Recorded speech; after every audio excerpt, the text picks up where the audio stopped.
right, so moving ahead, there's a pretty light agenda here, and I don't see anything that I can imagine anybody has a conflict with. I don't know. Well, Mitch, I just recently put on the Salem County Historical Preservation Committee, and that's kind of what Winston's talking about. I don't know if that's a. No, it's just part of your job. Okay, all right. So unless you're going to profit from that position, like it's not a high paid executive position. Okay. I think we're good. Is there anybody wishing to address council in open forum on any issue? You're welcome to do that, and we would love to hear from you. Wow. Here we go. This is exciting. I threw it down. I drew that line in the sand. Okay. Sure. Don't have anything with issues, but I just want to thank you again for the wonderful job that you guys do. And even though you have differing opinions, that you are able to calmly discuss it and you don't get upset with anybody. So I just want to thank you. Thanks for serving our community and doing a great job. Thanks for being here Thank you for and the keeping donuts. Councilmember Turk in line. And we got milk and donuts back there from her too. So everybody take the opportunity to enjoy that. So if anyone in the public's hungry, come on down to City Hall. So, we'll take a picture of them for you, Logan, and send that over. Reports, I have nothing particular. Anybody from council? Okay, moving on. Sorry, Yes. just real quick. The food bank is open now 2 days a week on Tuesdays and Thursdays. So you can send people down. There's volunteers working at the food bank Tuesday and Thursday. I'll get you the exact times. From 1 to 4 on Tuesdays and 3 to 6 on Thursdays. Every week, volunteers are there. So it's open and huge amount of work in progress, but it's exciting to have that. How does that word get out so that people generally know these things? Do they have a Facebook page? They do. What, The if Salmon they- Foundation does, yeah. Yeah, if they want to do a post about that, we can just reshare it Okay. with the city's page. We have, so you can find it on there, but I'm gonna put it on, we've just done it the last few days because it's just now happening and opening, and so but we'll get it out there. And if you guys could share it, that'd be great. That'd be wonderful. Okay, thank you. City manager. No, I don't have any reports that aren't covered in the update. that you have Coming there. up, okay. Financial status, Kim Palmer. Report is in the packet. That is the final report for fiscal year 2021. Do you have any questions for me? Is it possible to use sales tax for sprinkling system? Looks like we're way above our expected budget for sales tax. Well, essentially, that's kind of what you're doing is you're just taking that leftover and it's going into savings and then it would come back out to be used. I understand that. I just want to make the point that it's a possibility, correct? It's a possibility because it just goes into savings and It's then in we the would use it from there. Gotcha. Okay, good. Okay, any other questions on the financial? Oh, I liked this last page where you summarized everything for us, like we had talked about before. I like that a lot. It looks great. Thank you for doing that. Page 10. Mhm. Just one thing, and I don't know, Dave, I didn't read your project things that you mentioned and remind everyone that the party is on Thursday night. Oh, yes, the The staff party. party. I was Hopefully thinking everybody's I was gonna be thinking it there. was Friday. I was gonna be gone Thursday through Sunday, and I'm still now that's a little bit up in the air. Well, But if I end up coming, I'm sure that I won't completely deplete the food supply. So I'm not in the count. I'm better not be currently there. in the count. because I've been doing crunches to compete at the pool with you. So. In a race. You No, I didn't was know that? gonna, I had a doctor's appointment the next morning. I was gonna be in Salt Lake, and I'm not sure where I'm at on that right now. So maybe I'll be there. All right, Mayor Pro Tem will be I don't know. there. If you're having- Yes, Councilmember Turk will be there. That's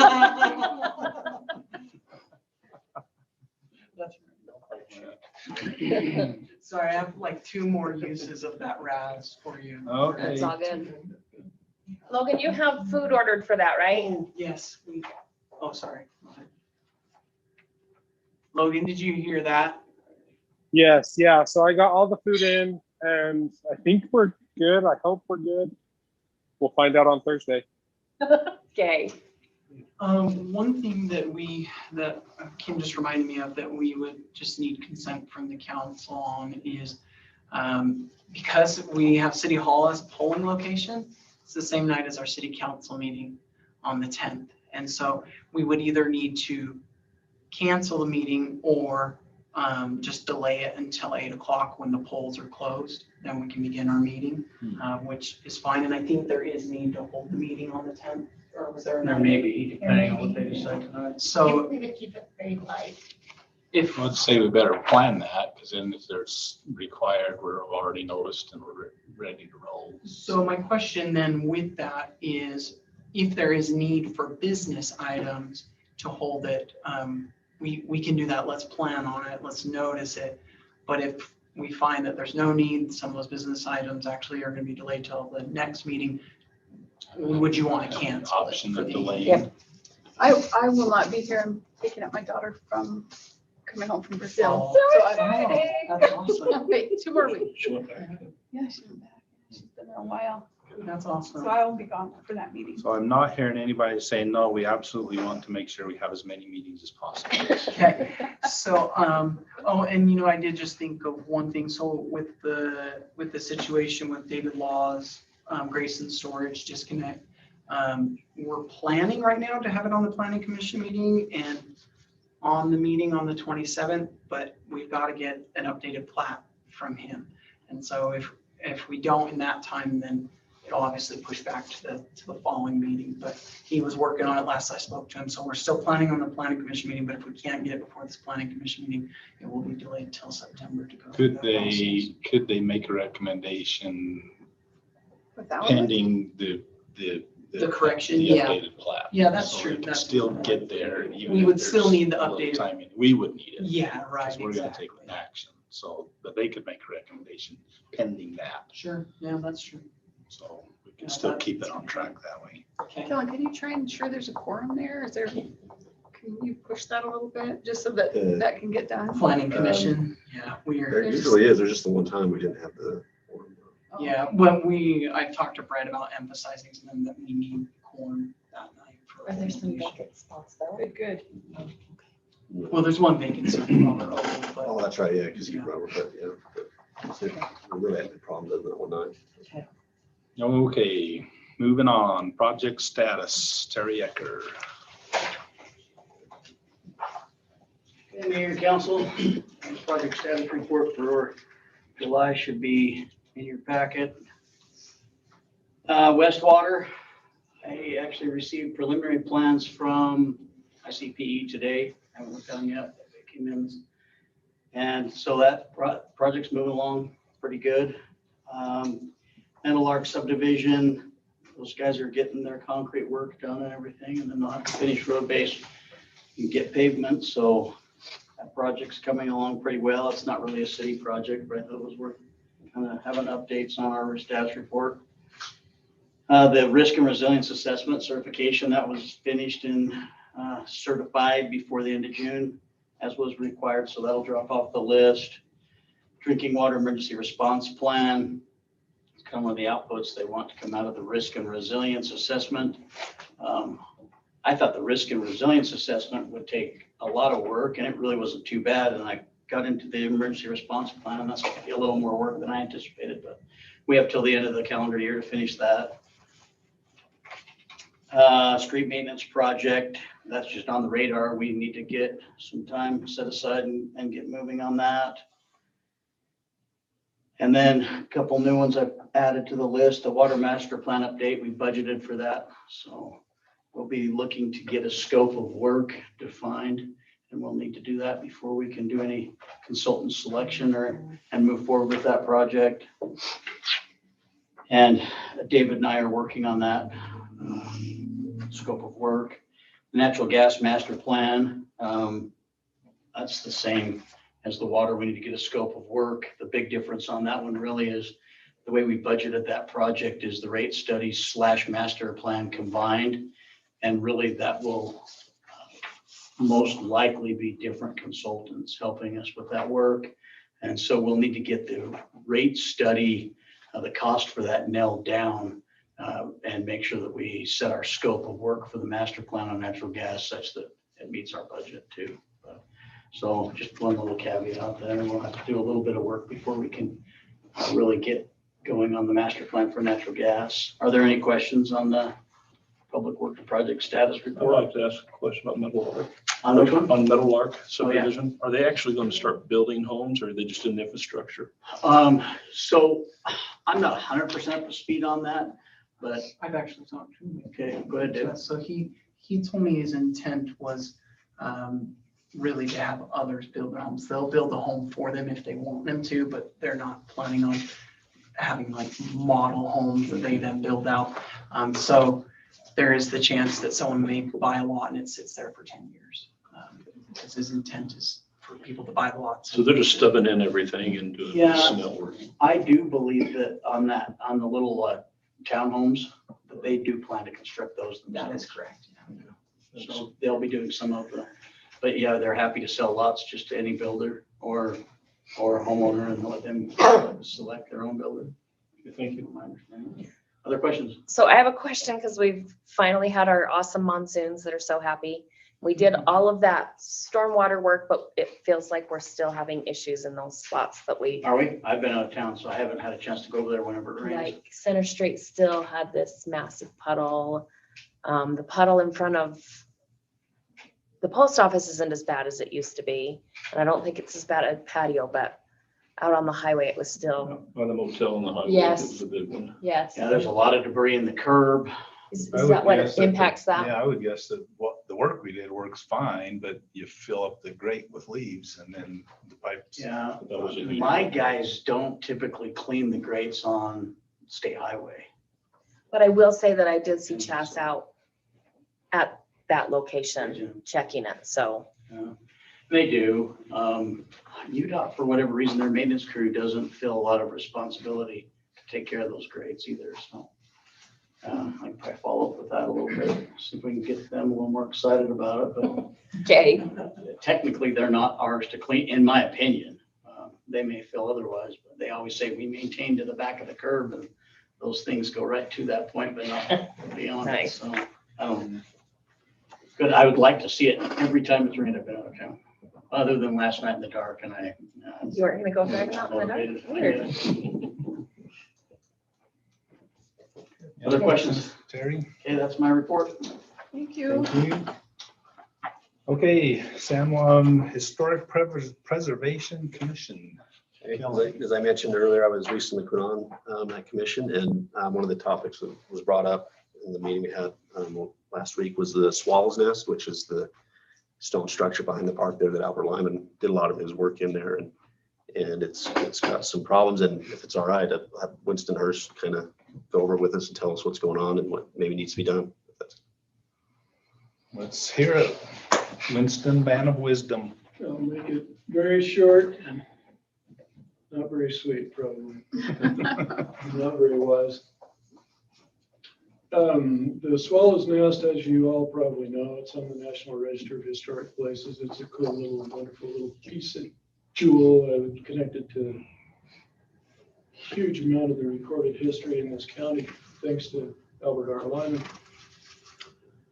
And it's dying. It's, there's an old juniper tree next to it that was a live tree, I think, when that development out there started. And what happened was it was quickly killed by overwatering.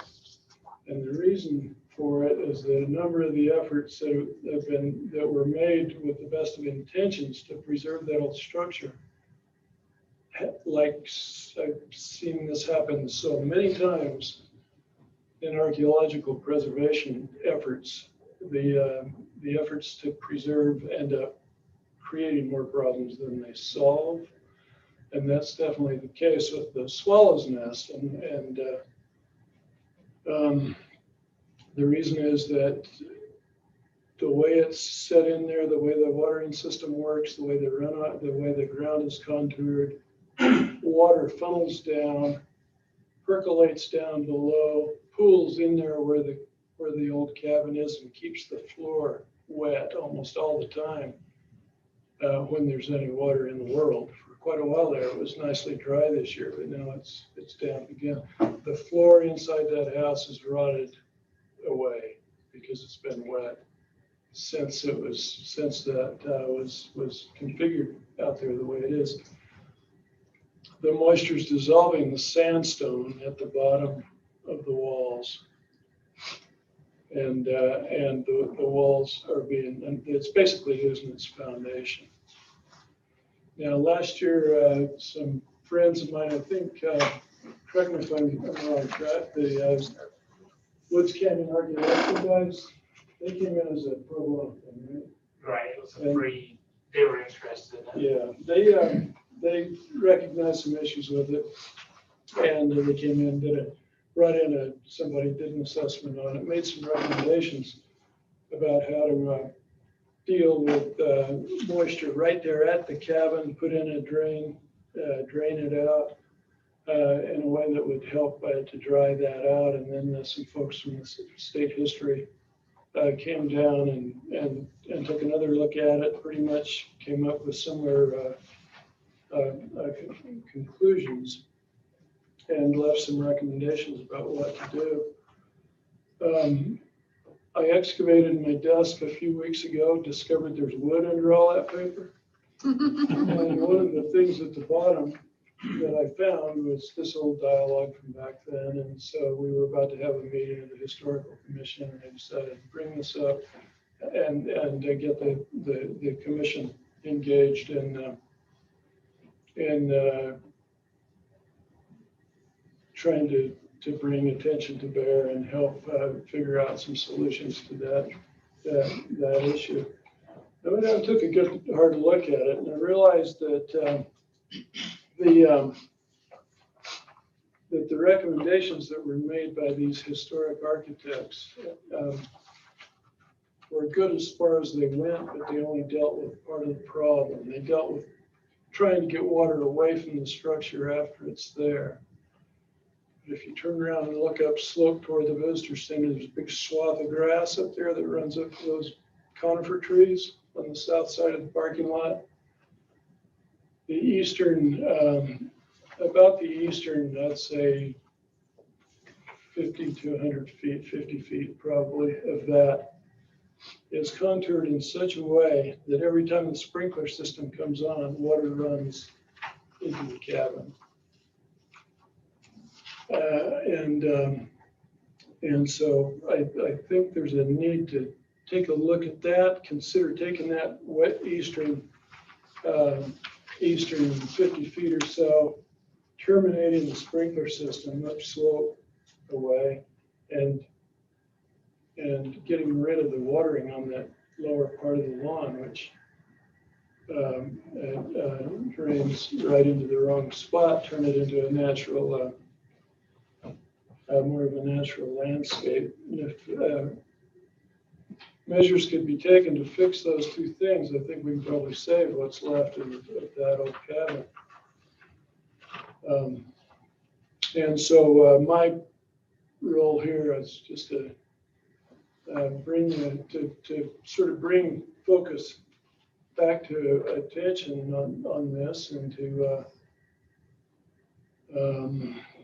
make sure everybody's aware that it really is a fairly serious thing out there if we care about keeping that cabin, which I do. I hope we all do. And to make the council aware that we on the historical commission are willing to do what we can to help, and interested in, providing support and whatever we can. I brought a few pieces of paper here in case you don't have enough. Sorry, I should have passed these out at the beginning. Here's some pictures on the back. I don't know if I made enough of these things. My computer freaked out on me. I'm gonna have to share. Oh, here's a couple more. There's some photos on the back that I took last week that show the drainage issues. So for the sake of the council discussion, is there anything specific that you're asking or proposing that maybe they can discuss for direction? No, specifically, what I would like to see is just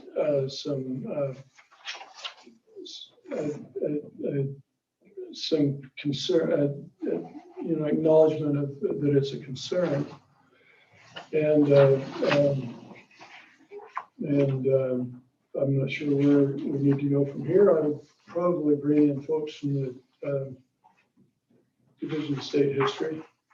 And see what kind of funding is available up there. But I think together with the folks in the Historical Commission and the city, if we just start thinking about how to develop a real plan and figure out how much it would cost, and then start to figure out how to get some money. So who, what group did Fiddler's Green? And they went and restored that, or they stabilized that cabin down there? The what? What group? There was a group, wasn't there, that went down to Fiddler's Green Oh, and stabilized that structure? yeah, that was a volunteer effort that was led by the Friends of Cedar Mesa. Bluff. How hard would it be for the city to remove part of that grass? So that's what I was gonna say is maybe with staff, obviously I can't make this call and depend on staff for this, but maybe we can look at it and say, you know what, if we did a little xeriscaping here or something there. If I was maybe it might understanding the be worth it. topography and thinking about it while you're talking about it, and I was thinking, isn't that a strip of grass? It's not where the kids are playing. He's got a picture of it right Right. Yeah, that strip doesn't have to do anything. When you mentioned that right off, I was thinking, isn't So this? Pratt's could saying it it's all just a be strip of dead? grass. Maybe there's a simple solution. Yeah, if you look at, Yeah, right here. take a look at, South side of the road. this is the strip I'm talking about, this little area that was left there to preserve the juniper tree turned into a swamp right away. But the photo, this one here is probably the one that mostly they don't quite capture the topography, but if you look at this one, you can see how it dips down. It actually dips right down. That whole thing, and that's not where the play activity happened. Yeah. If I'm thinking about, I vision that right, the whole thing should be desert state. Oh, I Water, agree. from water. Do you know the use. cross-country teams use it when they come for that, once a year race? We have all But- the other lawn. But I Still think there. it would be nice to do. So staff just mentioned that it'd probably be pretty simple to excavate that little area, take that out and kind of see what Just run gravel. impact that has. Yeah. So why don't we look at that and then we can get back to you and see on the next meeting if As that's. far as some other actions that might take, there's cost, I don't know where you're seeing, we don't know where the funding is, but we start exploring that. I wonder about a GoFundMe account. I don't know what budget the city might have that could move that way. The Legacy Trust Fund, that might be right up their alley. If Brett's listening, he might pipe in on that. So immediately I start having a lot of different ideas that something that might come together to have a solution for it. Well, I think if the commission came to the city, so we'll look at kind of the drainage part, but if the commission came to the city with, hey, here's some potential funding we've found or groups that might be able to help work on it, that would assist us. To me, that picture looks serious right there. You know, Yeah, that's the foundation. Yeah, the foundation, and that's why I asked the question I asked, who can go in there and stabilize Does the it? city own that building? I don't know. Yeah, The DUP, what are they doing that, Valerie, They just put up their marker. with the marker? Is it- they kind of, yeah, I think they, And we have a key, the DEP has a key to get in, that I don't think we don't do. any- maintenance on. Well, I'd say there's plenty of interest in looking for some solutions and trying to see what funding sources there are to make those happen. And I'm gonna say long-term, since we are trying to be better about saving for equipment that breaks down, that if we own this building, we should be saving for we're gonna have another issue with it 10 or 20 years from now, because that's what we discover. We fix the one thing and we fixed it maybe not the right way. It's just how it So goes. your thought is if we remove the grass, this grass area, or partially remove this grass area, that will help stop the current corrosion that's occurring as we work through a drainage system of some point? Yeah, Of I'd some say type? if we install that drainage system we're talking about, it's gonna help quite a bit. Right. But it's not gonna completely take care of the problem. But if you go out there and you look at that grass, there's sort of a low spot. Right. And then it dips down into the corner and funnels the water right down to there. And from the other side, on the back side out there on the unlandscaped part, it's funneling into there as well. So even if we terminate the sprinkler system up in the grass, end it up there so that, and make sure that that is draining out into the the pavement and down to there's a good drainage system out of the parking area. You're still gonna, fingers crossed, if we ever, start to have a wet year again, occasionally get a good serious rainstorm, the natural runoff is gonna continue to feed the problem there, even if it's exacerbated to quite a degree by the rearrangement of the drainage at the site. But if we do the two things together, I think. So who would be the person on point for the city to help explore some of these options and see? We have a volunteer. Hi. And Pratt's already kind Pratt Red is volunteering to be the man on point to see what involvement the city might have in helping to resolve this. Because I think it is it's a significant historical thing for the community, no question. And the city owns it, so we need to properly take care of it. And I think it's important. So you have my consent for sure to Let's look at, find ways to get it done. we'll be involved in exploring the solutions. Yeah. For sure. Okay, and Kellen's on the historical commission, so he's like a He's a good liaison. natural liaison, man. So can I just have him float this balloon? Yep. Get the hell out here and pretend I don't have There's that Hearst language coming of. up. Is there consent on Oh, that? Just teasing. Thank you for Thanks, Lisa, appreciate it. Thank you. All right. All right. And you really don't have to stay through the meeting if you don't want to. It's so exciting. It's not rude for you to leave. You You are welcome. Because the carbon-free power project is really, really intensely interesting. Well, that was the highlight. I'm out of here. It's, Thanks, Winston. Okay, CFPP update. It's an update, so it can't take very long, right? The donuts are very I've good. been challenged to not, so let's go to the next slide. Very, very good one. Maybe. If it doesn't want to go. There you go. Here we go. Okay, so I'm gonna talk fast in the interest of keeping the mayor happy. What I've done is kind of tried to show two columns. One would be the current member subscription we're at in the project with just UAMPS members. And then this is kind of the risk. This is similar to a slide we looked at last time. And I've grayed out the stuff that doesn't really matter. And the reason it doesn't matter on this side is because we expect a whole bunch more participation in the project before we ever get to 2022 or 2024. So the scenario's possible, but very unlikely that we would have that much exposure. And then the gray over here, that's the end of this year, and we're not going to see a lot of new participation come in. So we could move from 80 towards 29, but probably not all the way. So if we were to change, and keep in mind, we're just discussing how much of the piece of the CFPP pie we want. Right now, we currently have the 2,000, just over 2,000 kW, and our risk. Right now, if we decided to back out tonight out of the project because we just didn't want to be there, that's what it would cost us to do so, and so on and so forth. And if we were to increase our allocation, that goes up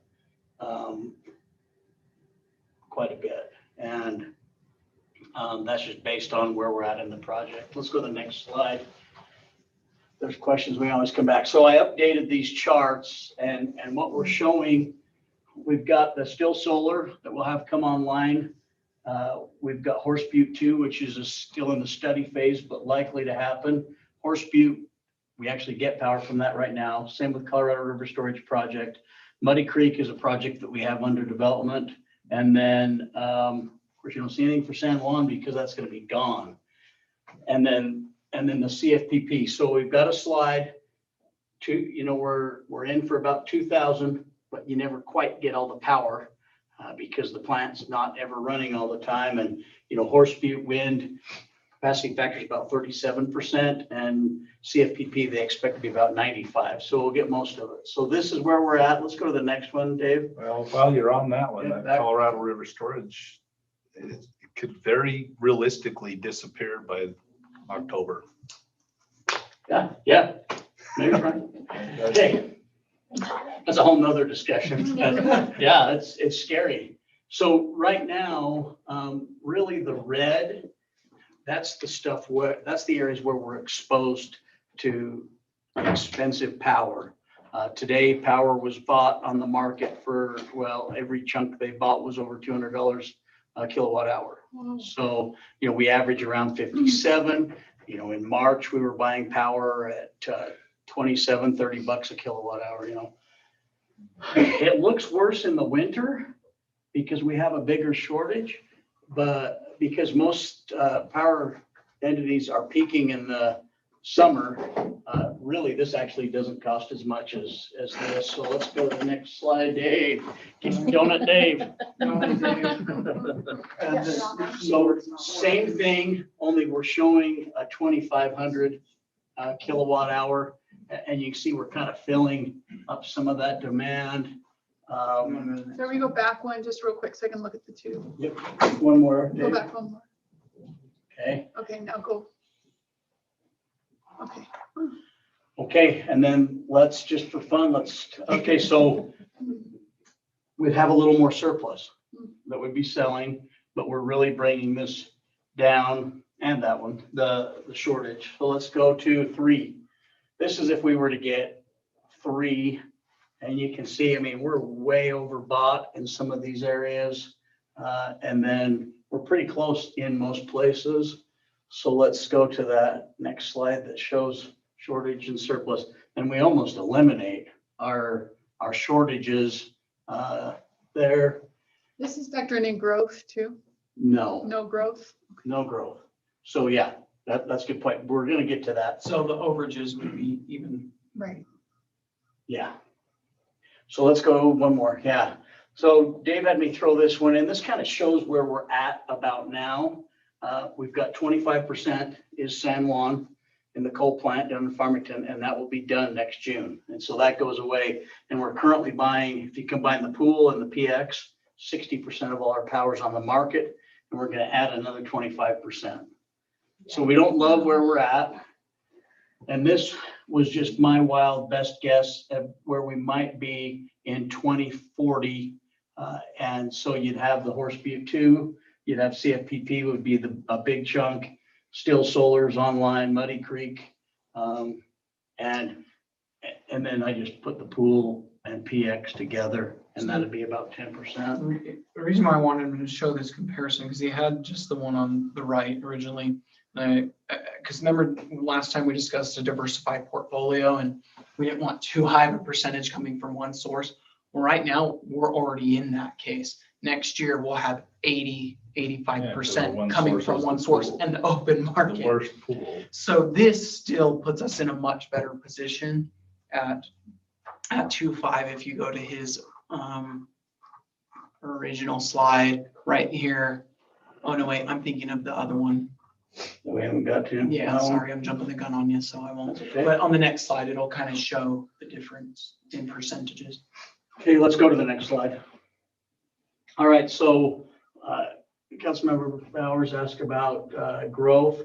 This is 1999 to 2021, and kind of our energy load total, the amount of energy that we used. And on average, that's a 0.7% growth rate. So let's go to the next one. Well, that's all. A lot of that's mitigated by increased efficiencies in especially lighting, but all the appliances and everything, you get a little better all the time. So we're doing a lot more with power without using more power.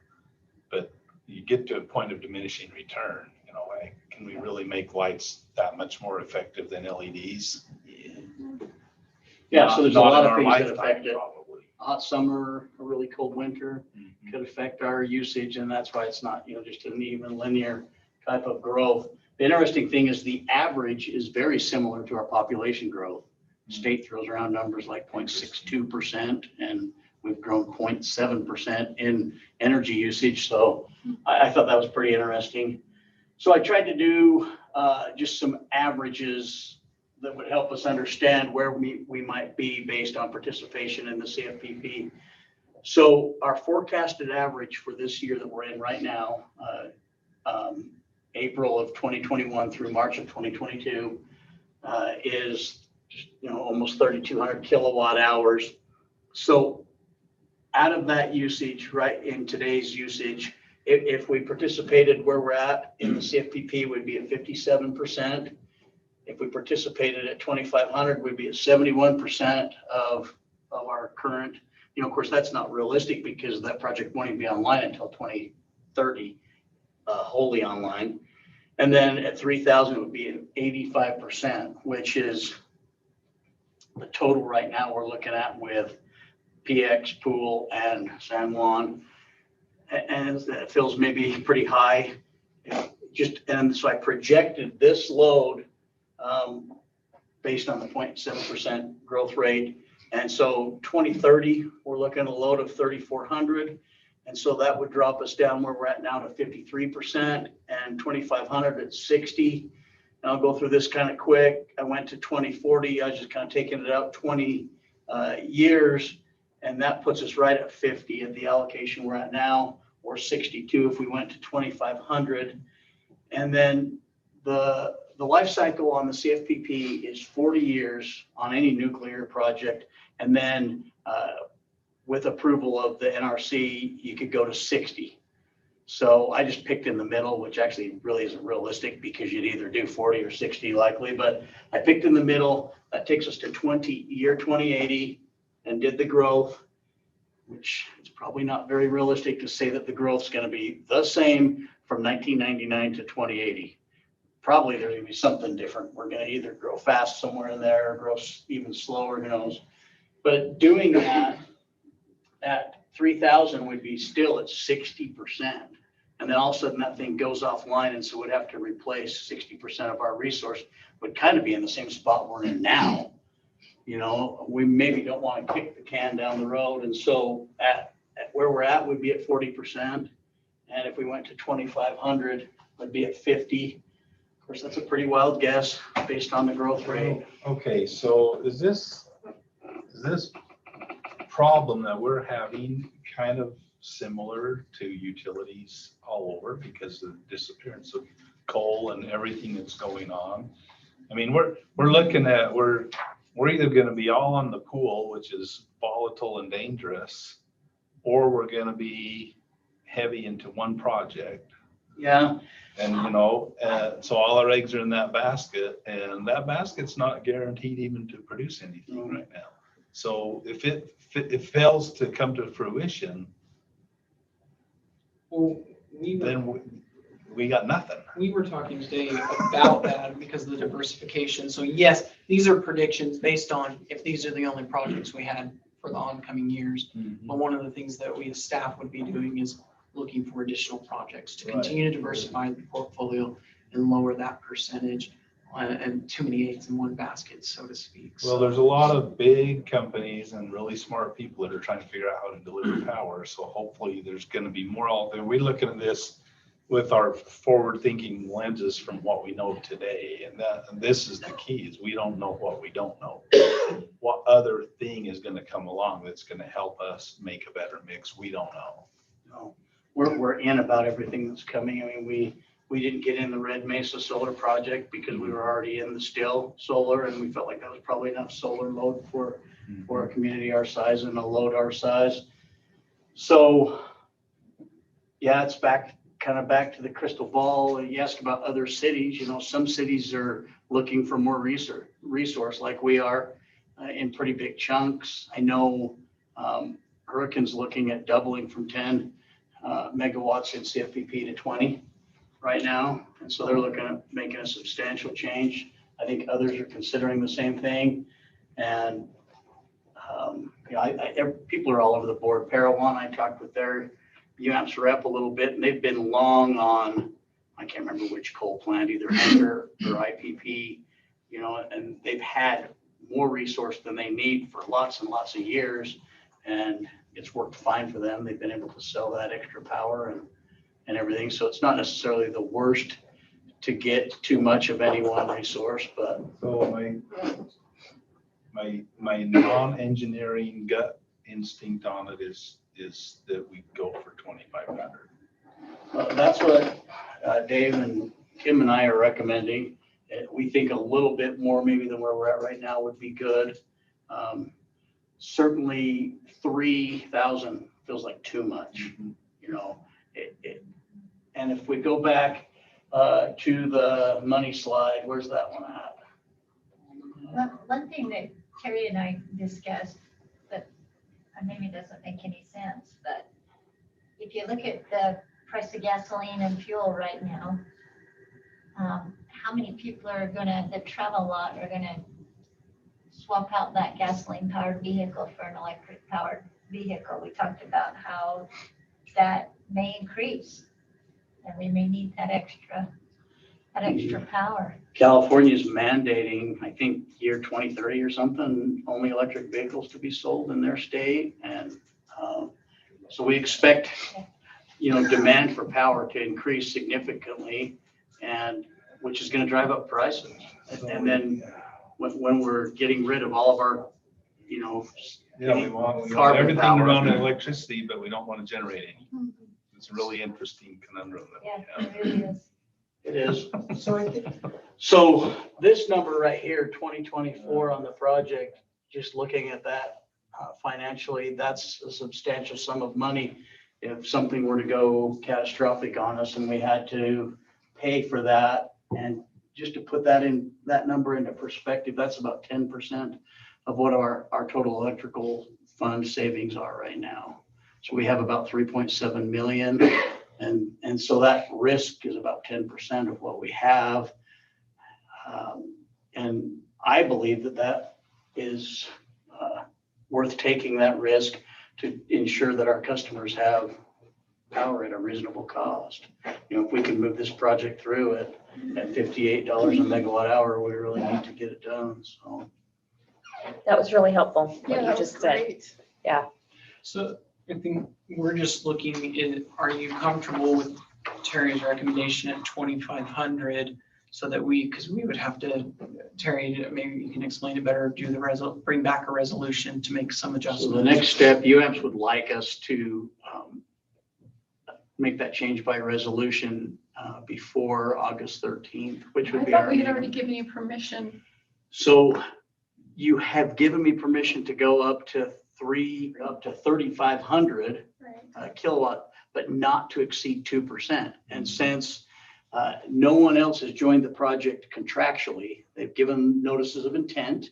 The negotiations are ongoing for the power purchase contracts, but they haven't been finished. So at this point in time, I'm not authorized by the resolution to increase. So we'd have to do a new resolution to make that happen. Change the 2%. And that's I what remember we would talked do. about that at the time. Yeah.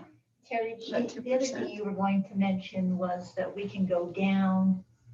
Okay, yeah, so we know we have off ramps in 2024, 2022, 2024. There'll be another one in 2026. 2026 is when all the city councils for all the members that are involved in this project, they're all going to have to approve building this. Once we get there, we've turned in our combined licensing application to the NRC and it gets approved, and that's time to actually build it. There's gonna be a ton of legal documents that we have to go through to, bind us in the debt to build this thing. And at that point in time, we could still leave the project at some cost.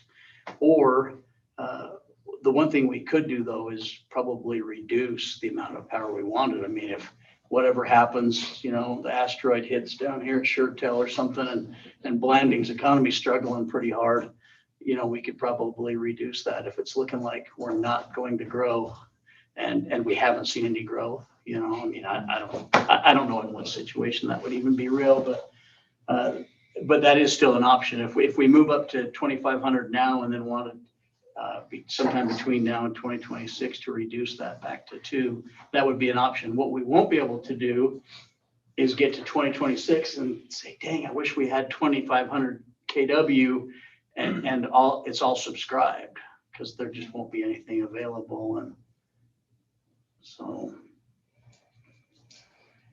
Okay, bring us a resolution. I think it's a good Has to be by the recommendation. 13th, huh? Yeah, it doesn't have to, but that's what they've asked us to do. That's what they'd like us to do. And that will help with them getting the subscription for the, to know this is what's available. So you come back next meeting with a resolution. Yeah. And so by suggesting this, you guys are committing to a meeting on the 10th at 8 after the voting polls close. So FYI. Thanks a lot, Terry. I support you. We're gonna Exactly do what I was this. gonna say, so. Thank you. Thank you. Well, we just need a fortune teller. So Okay. Mayor, Yes. the next I like it. item, it's really more of a report, more of an update, unless you want to have further discussion, but these are some of the events that we have going on to evaluate. I have gotten a couple other estimates back for the sprinklers. There's a caveat with every single one of them, and that's it would cost us around $100,000 to $200,000 to do, but that doesn't include if we have to do underground piping and update the alarm system. So we're still looking probably around anywhere in the ballpark of 200 to 400,000. So That's a lot, big range. Are you Well- talking from that one person gave an estimate of 200,000, one gave an estimate of 400,000? no, so like the very first estimate that I got was a very comprehensive estimate of here's what the alarm system costs, here's what all these costs. And all the other estimates I'm getting are here's just the sprinklers, not including an alarm system, yada, yada. So really, we're probably looking around 300,000. Did you ask him not to include an alarm system? No, they were just trying to get me a quick estimate, if Oh, that okay. makes sense. And I already know from the first really comprehensive estimate that an updated alarm system's at least $80,000. So I had some perspective with that. So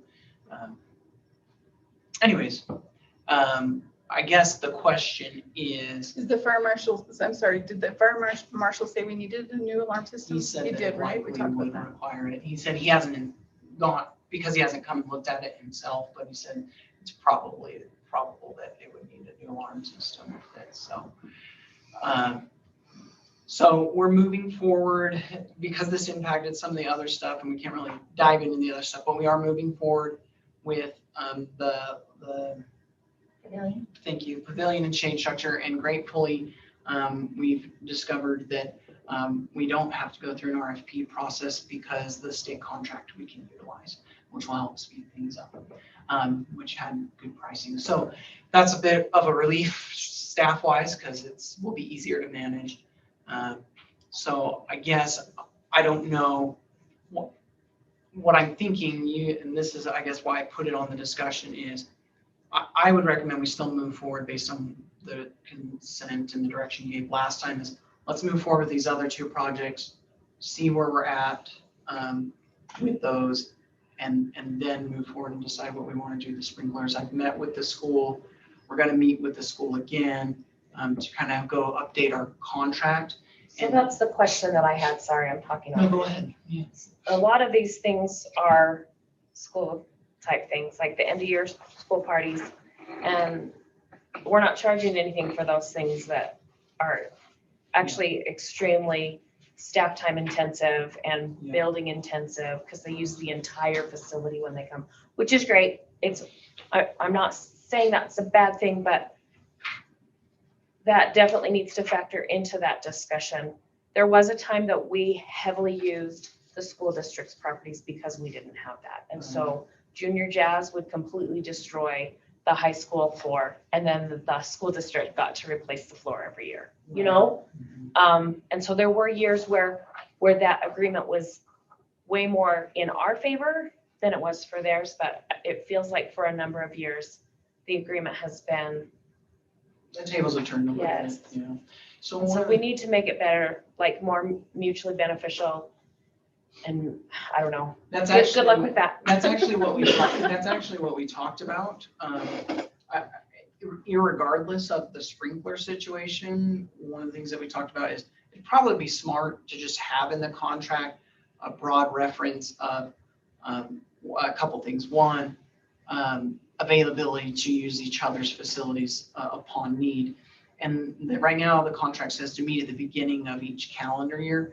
I would ask that the athletic director who does the building scheduling and our rec director meet once a quarter leading up to each new sports season, so they can plan ahead and say, well, I've got this and I've got that, and they can kind of coordinate each quarter. And then at the beginning of each season, they'll kind of know what facilities are being used for what. So Well, it's good to step that communication up because we're serving the same population.